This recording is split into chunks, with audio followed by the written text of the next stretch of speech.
তো বন্ধুরা সবাইকে হরে কৃষ্ণ, জয় জয় শ্রী রাধে শ্যাম, জয় শ্রী সীতারাম। তো বন্ধুরা এটাই আপনাকে আপডেট দেওয়ার ছিল যে আমাদের একদম রিসেন্ট টাইমেই মায়াপুর ধামের প্ল্যান ছিল। তো যাই হোক, প্রথমত শুক্রবার হয়েছিল, তারপর সোমবার, বাট একটু ডিলে করতে হচ্ছে কারণ শুক্রবার থেকেই আমার অ্যাকচুয়ালি শরীরটাও খারাপ হয়ে গিয়েছে। তো যাই হোক, কাল তো একাদশী ছিল, ভৈম বা ভীম একাদশী, চলিত ভাষায় ভীম একাদশী বলে। যাই হোক, আর আজকে তো দ্বাদশী পালন হয়ে গেল।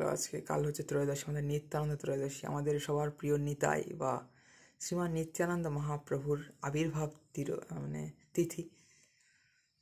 তো যাই হোক, আবির্ভাব তিথি।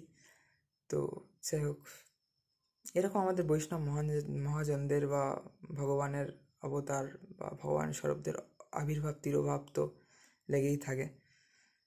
তো বিশেষ করে বৈষ্ণবদের, প্রচুর বৈষ্ণব আমাদের আবির্ভাব তিরোভাব লেগে থাকে। যাই হোক, বিভিন্ন ভক্তদের, সাধু সন্তদের। তো সেই জন্য কিন্তু ধরতে গেলে প্রতিদিন প্রায় কোনো না কোনো তিথি বা অনুষ্ঠান বা ইভেন্ট থাকে।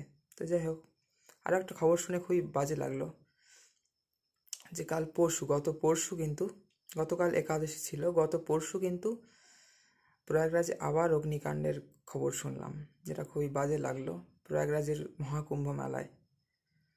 তো যাই হোক, এটাকে যদি অর্ধকুম্ভ আর পূর্ণকুম্ভ বলা হয় তাহলে এটা হচ্ছে মহাকুম্ভ, আর যদি অর্ধকুম্ভ আর মহাকুম্ভ হিসেবে বলা হয় তাহলে এটা হচ্ছে পূর্ণ মহাকুম্ভ। তো যাই হোক, এখানে আগেও একবার সিলিন্ডার বাস্ট করে তো অগ্নিকাণ্ড ঘটেই গেল, আগুন লেগে প্রায় 500 টেন্ট জ্বলে পুড়ে ছারখার হয়ে গেল। এবারও কিন্তু অগ্নিকাণ্ডে অনেকজন আহত হয়েছে, আগুন লেগে গিয়েছিল কোনোভাবে।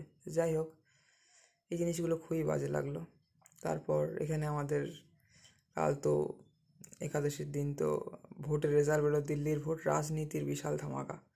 এখানে প্রায় 27 বছর পর কিন্তু আপকে হারিয়ে আবার বিজেপি ক্ষমতায় আসলো কেন্দ্র দিল্লিতে। যাই হোক, এগুলো আমাদের টপিক না, বাট একাদশীর দিনেই ধামাকাটা হলো। যাই হোক, জানি তাই বললাম। সব ভালো থাকবেন বন্ধুরা, সবাইকে রাধে রাধে, হরে কৃষ্ণ, নিতাই গৌর সীতানাথ প্রেমানন্দে, হরি হরি বল। এবং এই সপ্তাহে আমাদের মায়াপুর ধামের প্ল্যান আছে। যাই হোক, ভৈমা ভীম একাদশীতে ছিল, তারপর নিত্যানন্দ ত্রয়োদশীতে ছিল, পরে একটু ডিলে হয়ে আছে, শরীরটা ভালো লাগছে না, যার জন্য সব ভালো থাকবেন বন্ধুরা এই সময়। কারণ ঠান্ডা গরম, যেমন কদিন খুব ঠান্ডা পড়েছে, বসন্তকালের ওয়েদার মনোরম হয়ে গিয়েছিল, ঠান্ডা গরম মিক্সচার হয়ে গেছিলো, বাট তারপর আবার ঠান্ডা পড়েছে। তো যাই হোক, এই কারণে কিন্তু ওয়েদারটা অতটা এখন মনোরম নেই, একটু ঠান্ডার ভাবটাই বেশি আছে বাতাসে।